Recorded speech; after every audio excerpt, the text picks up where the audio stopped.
bringing you headlines from around the world. 24 hours a day, 7 days a week. Korean News Network, KNN. SBA 융자 최강, 뱅크아시아나가 여러분 가까이에 있습니다. 시청자 여러분 안녕하십니까. KNN 정원 뉴스입니다. 캐슬린 다나반 버겐 카운티장이 지난 21일 한인 언론사들을 초청해 새 첫 기자회견을 열고 한인 소상인들과 직접 대화를 가지며 한인들의 애로사항을 적극 수용할 뜻을 밝히는 등 한인 사회를 위해 적극 나서겠다는 소신을 밝혔습니다. 주혜진 기자가 보도합니다. 캐슬린 다나반 신임 버겐 카운티장이 한인 사회를 위한 애정어린 관심을 표명했습니다. 다나반 카운티장은 새해 들어 주류 사회 및 타인종 언론사들보다 제일 먼저 한인 언론사들을 카운티 청사에 초대해 올해의 카운티 행정 업무 계획을 밝히고 한인 사회의 현안 문제점에 귀를 기울였습니다. 안녕하세요. When we go forward together over the next 4 years as Bergen County Executive, I promise to do great things for the Korean American community, and I look forward to working with you. 감사합니다. 다나반 버겐 카운티장은 현재 한인 소상인들이 불경기에 고통받고 있는 것을 잘 알고 있다며 지역 경제 회복을 위한 특단의 정책을 마련하겠다는 뜻을 밝혔습니다. 특히 한인 밀집 지역인 포트리와 팰리세이즈 팍 등지에 한인 소상인들과 직접적인 대화를 나눌 계획을 수립해놓고 있다며 카운티 정부가 한인 사회의 어려움에 귀를 기울이겠다는 의지를 밝혔습니다. 다나반 카운티장은 취임 후 첫 인사로 8명의 고위직을 임명했는데 한인 변호사 김재현 씨를 중앙법원 판사로 임명한 것은 그가 단지 한인이기 때문만은 아니며 개인적인 능력을 높이 평가했기 때문이라고 김 변호사를 자랑스럽게 평가했습니다. 다나반 카운티장은 앞으로 기회가 있을 때마다 한인들을 행정부에 영입해 함께 일하고 싶다는 소신을 밝혔습니다. 다나반 카운티장은 데니스 맥넌이 전 카운티장이 이임하면서 많은 행정 관련 서류와 컴퓨터 파일이 모두 파기된 상태에서 현행 행정 업무에 커다란 차질을 빚고 있다며 현재 카운티 검찰의 고발에 사라진 서류 사건에 대해 조사를 진행하고 있다고 말했습니다. 또한 전 카운티장이 이임 직전에 100여 명의 불필요한 행정요원들을 증원해 놓아 예산 운영에 애로가 많다고 밝혔습니다. 다나반 카운티장은 현재 카운티에서 해야 할 가장 절실한 업무가 무엇이냐는 질문에 대해 선거 때 지역 주민 세금을 인상시키지 않겠다는 공약을 지키면서 정상적인 행정 업무를 수행해내기 위해 행정부 내의 불필요한 낭비 요소를 줄이면서 예산 절감에 가장 주력하고 있다고 대답했습니다. 다나반 카운티장은 크리스티 주지사의 교육비 삭감 정책으로 각급 학교에 대한 지원금이 대폭 줄어들면서 유발될 수 있는 학부모들의 부담을 줄이고 교육의 질을 향상시켜 나가도록 힘쓰겠다고 말했습니다. 또한 여름방학을 이용해 실시되는 카운티 인턴십 프로그램에 18세 이상의 한인 학생들이 적극적으로 참여해주길 당부했습니다. KNN 뉴스 주혜진입니다. 뉴욕 한인 드라이클리너스 협회가 불우이웃 돕기 활동으로 4,500여 벌의 의류를 21일 뉴욕시 브루클린 보로청에 전달했습니다. 박진호 기자가 보도합니다. 지난 21일 브루클린 보로청에서는 뉴욕 한인 드라이클리너스 협회가 주관한 사랑의 의류 나눔 행사가 열렸습니다. 뉴욕 드라이클리너스 협회는 20여 년 전부터 불우한 이웃을 돕기 위해 일정한 기한이 되어도 찾아가지 않는 옷들을 브루클린 보로청에 기증해오고 있습니다. 이번 행사는 경제 불황에도 불우한 이웃들에게 훈훈한 온정을 전달해 새로운 활력을 불어넣어줄 것으로 전망됩니다.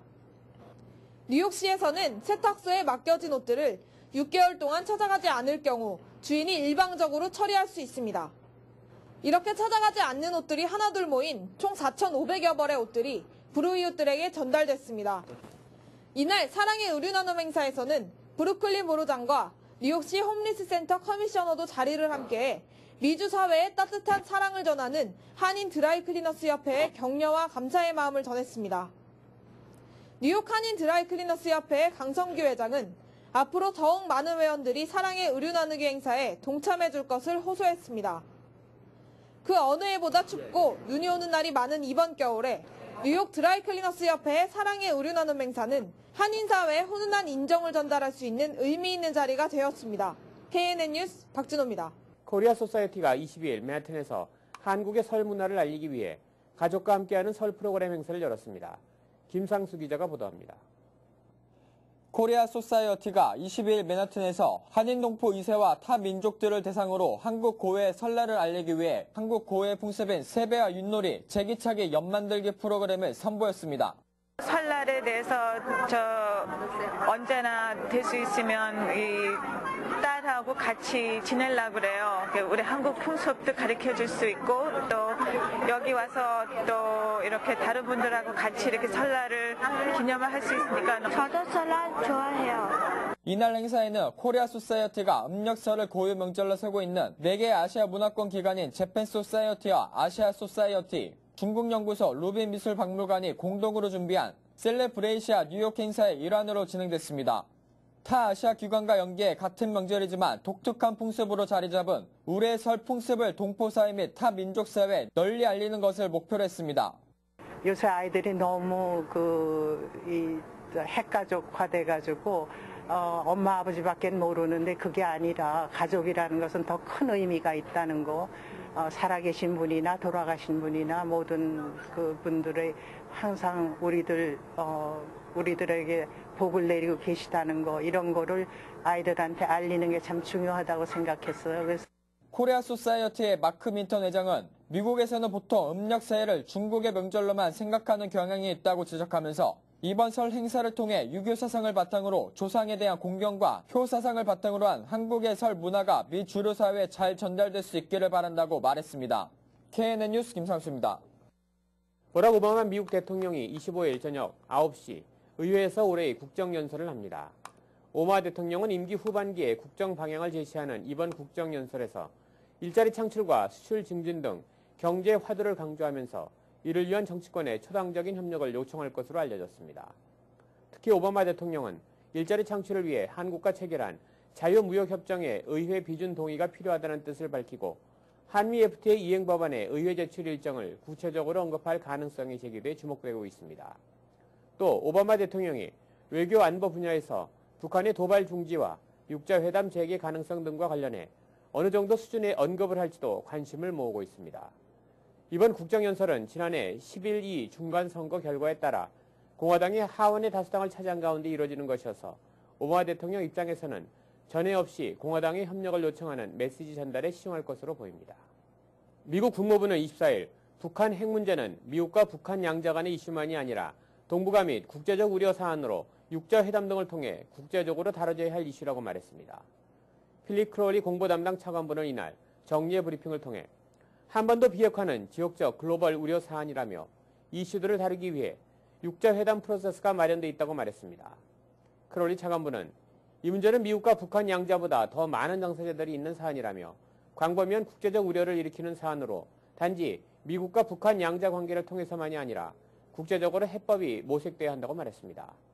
크롤리 차관보의 이 같은 입장은 남북 고위급 군사회담과 별도의 비핵화 논의를 위한 남북 고위급 회담이 검토되는 상황에서 미국과의 양자 관계를 통해 핵 문제 등을 논의하겠다는 전통적인 북한의 노선에 선을 긋는 태도를 재차 확인한 것입니다. 그동안 상호 긴장 관계를 보이던 버락 오바마 미국 대통령과 미 상공회의소가 한미 자유무역협정 비준과 관련해 한 목소리를 내는 등 극히 이례적으로 긴밀한 협력이 이뤄지고 있다고 로스앤젤레스 타임스가 25일 보도했습니다. 신문은 전날 로스앤젤레스 롱비치항에서 한미 FTA 비준을 위한 캠페인에 나선 미 상공회의소가 오바마 대통령으로부터 강력한 지원을 받고 있다며 이같이 전했습니다. 이에 따라 오바마 행정부 출범 이래 거의 긴장 관계를 유지해왔던 양측이 1994년 북미 자유무역협정 발효 이후 가장 큰 무역협정인 한미 FTA 비준 문제로 처음으로 긴밀한 공조관계를 구축하게 됐다고 신문은 지적했습니다. 미 상의인 이날 롱비치에서 미 의회 관계자들과 한덕수 주미대사 등 양국 인사들이 참석한 가운데 FTA 비준을 촉구하는 행사를 열었습니다. 한 대사는 이 자리에서 좋은 결과가 있을 것으로 본다며 미국 기업들은 물론 그간 부정적인 견해를 보이던 의원들마저 진지하게 경청하려 하고 있다고 말했습니다. 미국 업계 싱크탱크인 미국 비즈니스 앤드 인더스트리 카운슬 연구원인 이언 플래처는 23일 한미 FTA가 미국 경제와 고용 창출에 별 도움이 되지 못한다며 한미 간 FTA 체결을 막아야 한다고 주장했습니다. 플래처는 이날 허핑턴 포스트 기고를 통해 북미 자유무역협정 등 전례에서 보듯 FTA는 미국 경제의 활성화나 고용 창출에 도움이 되지 못한다며 미국이 맺은 외국과의 FTA는 전례에 비춰 미국의 무역 적자를 심화시켜왔다고 말했습니다.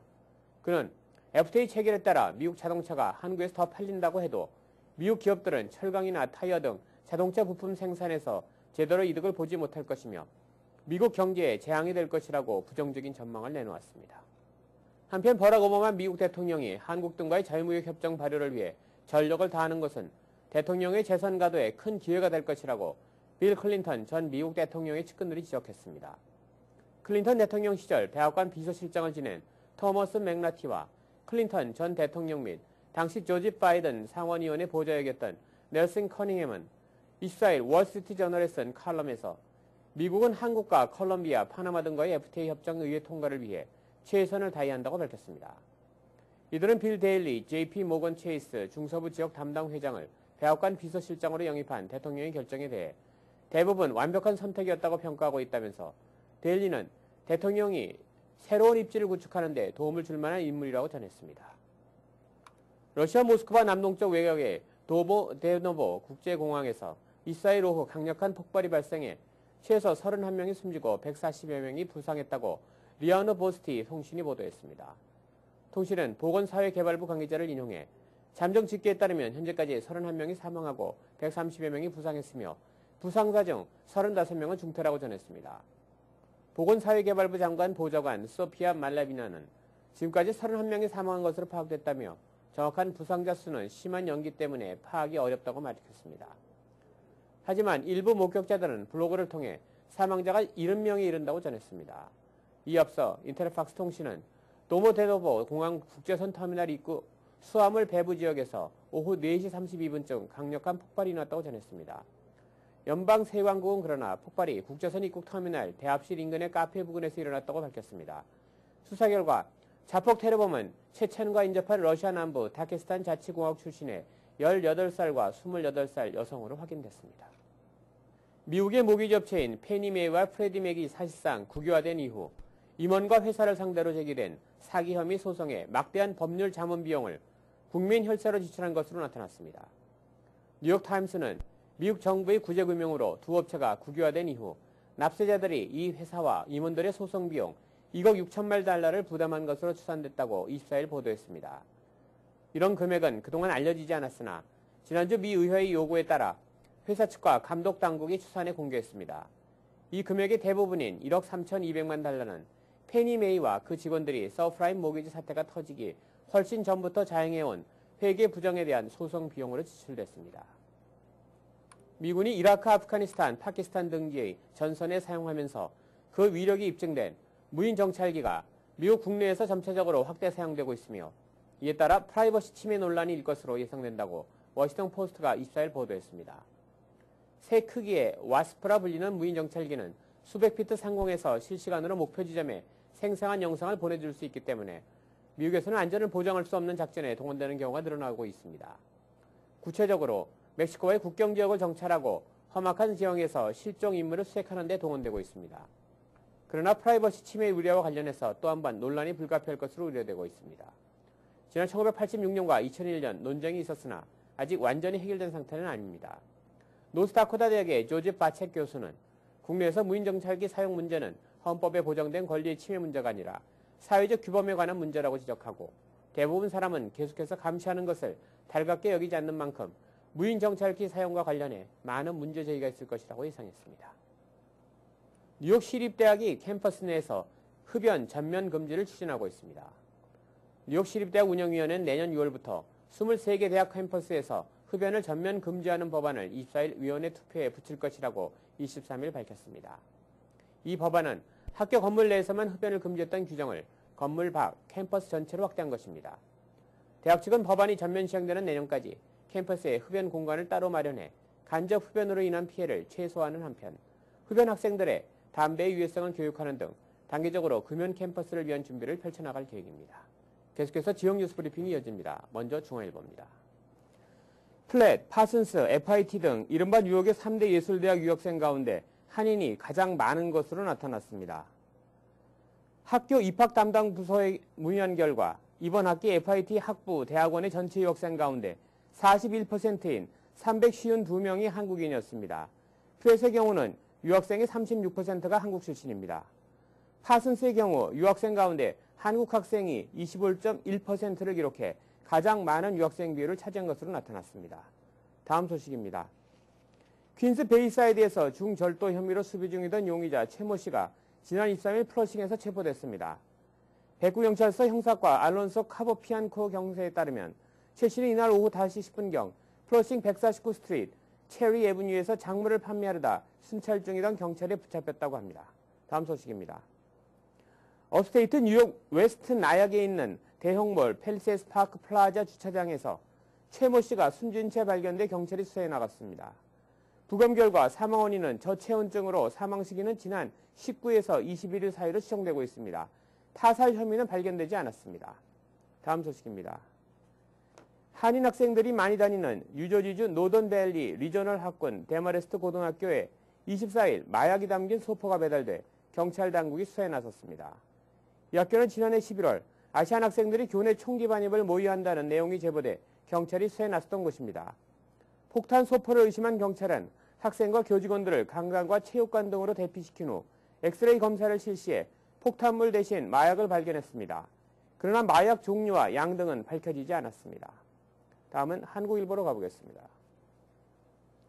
미국의 경제 전문가들은 소비자들의 지출이 증가함에 따라 지난 연말에 비해 경기 회복에 관해 보다 낙관적인 전망을 하고 있는 것으로 조사됐습니다.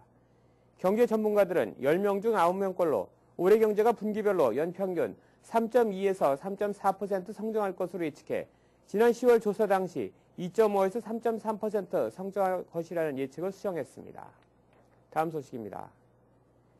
미국 명문대학마다 올해 입학 전형에 역대 최대 규모의 지원자가 몰리고 있는 가운데 24일 올해 전형 현황을 발표한 뉴욕대학과 예일대학도 사상 최고를 기록했습니다. 뉴욕대학은 올해 42,242명이 입학 지원 접수를 마쳐 지난해 38,037명보다 11% 증가한 것은 물론 처음으로 지원자 규모가 4만 명 선을 넘어섰습니다.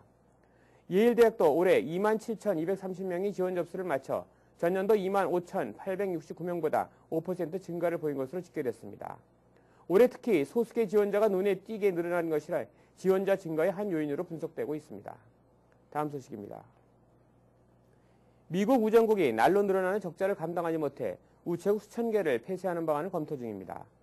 월스트리트 저널은 24일 우체국 운영 적자가 줄어들 기미가 보이지 않자 미국 우정국이 오는 3월부터 2,000개의 우체국 감축 프로그램을 시작할 계획이라고 보도했습니다. 다음 소식입니다. 50억 원의 한국 정부 예산으로 뉴욕에 세워지는 플래그십 한식당 사업이 한국 외식 기업들과의 공동 투자를 통한 건물 매입 형식으로 진행되는 것으로 알려졌습니다. 한식당 프로젝트 용역을 맡은 세종연구소 소속의 실사단 3명은 지난 15일부터 일주일간 뉴욕을 방문해 현지 부동산 업체들과 접촉하고 업타운과 첼시, 트라이베카 등지의 매입 가능 빌딩 등을 둘러봤습니다. 실사단과 자리를 함께한 한식당 관계자에 따르면 금강산, 참참, 한가위 등 한식당들을 살펴보고 현지 식당업주들에게 이번 방문의 목적을 설명했다고 합니다. 이상으로 지역 뉴스 브리핑을 마치겠습니다. 계속해서 한인사회 행사 안내입니다. 한인사회 행사 안내입니다. 한동대학교 황혜리 교수님과 함께하는 기독교 상담교실이 1월 25일, 28일, 2월 1일, 4일 필그림교회에서 열립니다. 상담 기법, 표현 예술치료, 대인관계와 대화법 등 상담 이론과 실제를 배우실 수 있습니다. 학점에 관계없이 자유롭게 과목별로 선택 수강도 가능합니다. 뉴욕 스태튼 아일랜드 한인학교에서 2011학년 봄학기 등록 모집을 시작합니다. 35년 역사와 전통을 자랑하는 스태튼 한인학교에서는 한인 2세들이 뿌리를 내릴 수 있도록 한국어 수업과 사물놀이, 태권도, 발레, 수리탐구 등 다양한 특별교육 활동도 진행됩니다. 형제자매가 함께 등록하면 장학금 혜택도 받으실 수 있습니다.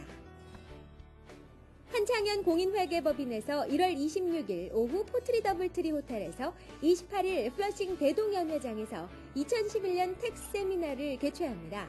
이번 세미나에서는 상속세와 증여세에 대한 설명과 함께 올해 새로 적용되는 세법과 현금거래 보고 등의 세미나가 이어질 예정입니다. 교재와 다과가 준비되며 참가비는 무료입니다. 대학 입시 전문학원 카파 아카데미에서 봄학기 수강생을 모집합니다. 조기 등록 기간은 1월 28일까지며 봄학기 수강 기간은 2월 7일부터 6월 25일까지입니다. 수업은 2월 7일부터 시작됩니다. 명문대 진학을 원하는 학생은 서둘러 등록하시면 됩니다.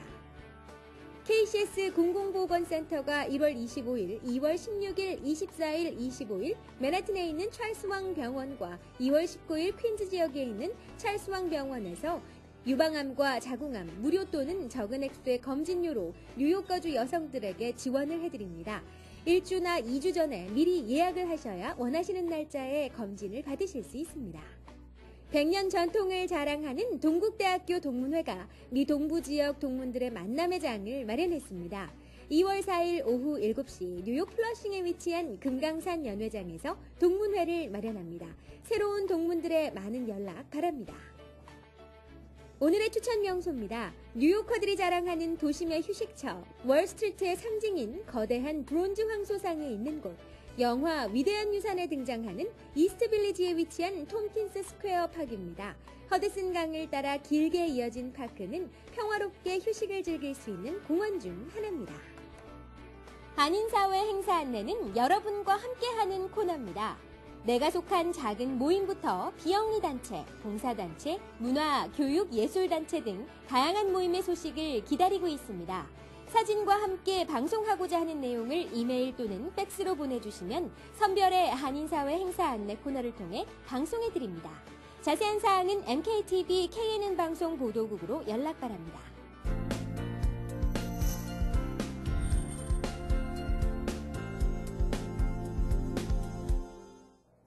안녕하십니까. 최근 스마트폰 사용자들이 늘어나면서 통화뿐만 아니라 텍스트 메시지 및 이메일 검색이 손쉽게 즉석에서 가능하게 되었습니다. 그러나 문제는 운전 중에 메시지를 받게 될 때 잠깐을 참지 못하고 즉석에서 메시지를 확인하느라 자칫 고개 운전을 하는 운전자들이 늘어나고 있어 안전운전에 대한 각별한 주의가 요구되고 있습니다. 뉴저지주에서 앞으로 운전 중 휴대전화를 사용하다 경찰에 적발될 경우 지금보다 더욱 강력한 처벌을 받게 될 전망입니다. 뉴저지 주상원 교통운송위원회는 지난 12월 현행 $100인 운전 중 휴대전화 사용금지 위반 범칙금을 $200로 올리는 것을 주 내용으로 하는 강화 법안을 통과시킨 바 있습니다.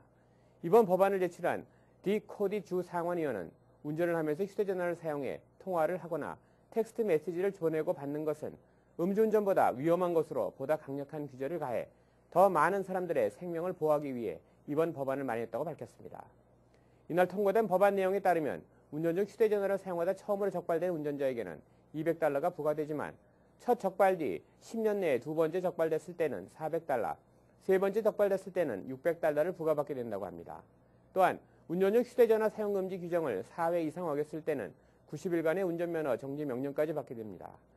이번 법안이 효력을 발생하기 위해서는 주 상원 전체회의를 거쳐야만 하는데 특별한 이변이 없는 한 올해 안에 통과될 것이 이력시되고 있습니다. 현재 뉴저지 주 전역에서는 매달 평균 10,000명 정도의 운전자들이 운전 중 휴대전화 사용금지 규정을 어겨 경찰로부터 위반 티켓을 발급받고 있는 실정입니다. 최근 아이폰 등 스마트폰이 대거 보급되고 있는 가운데 운전 중 휴대폰 통화 횟수는 줄어든 반면 운전 중 문자 메시지 전송 횟수는 오히려 늘어난 것으로 조사돼 운전자들의 각별한 주의가 요구되고 있습니다. 특히 뉴저지 운전자들의 경우 4명 중 1명꼴로 운전 중에 문자 메시지를 전송했던 경험이 있는 것으로 조사돼 경각심을 불러일으키고 있습니다. 아무쪼록 운전을 하게 될 경우 어떠한 경우라도 셀폰 사용 자체를 자제하기를 바라며 반드시 통화를 하거나 문자 메시지를 읽어야 하게 될 경우 주행 중인 차를 안전한 길가에 완전히 정차시킨 후 전화를 사용해 안전운전할 수 있게 되기를 기대해 봅니다.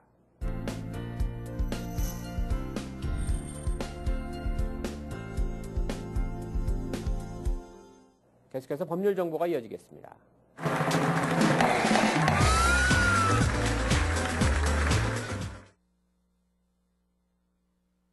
은행에 가서 돈을 찾으려고 하는데 은행에서 얘기하기를 손님 구자가 동결돼서 돈을 못 찾는다고 합니다.